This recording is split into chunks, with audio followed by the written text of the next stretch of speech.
Good evening everyone and welcome back to my daily vlog day.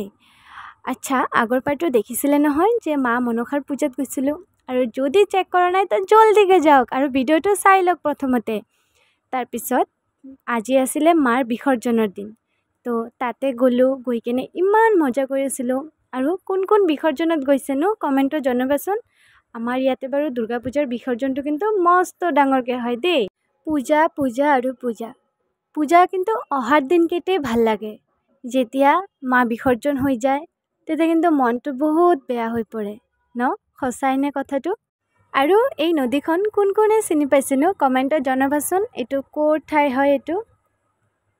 আৰু তাৰ পিছতে মোৰ ঘুৰিয়ে মাক বৰণ কৰি ললে কিয়নো মাক তেতিয়া বিদায় দি দিব আৰু এবছৰৰ কাৰণে অপেক্ষা লাগিব তাৰ পিছত আমি গা ধুলো নদীত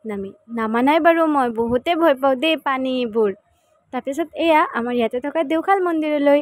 আৰু দেওখাল মন্দিৰৰো কিন্তু এটা ব্লগ আছে দেই চাবচোন আপোনালোকে আৰু এয়া আজি নতুন ব্ৰিজৰ ওপৰেদি আহিলো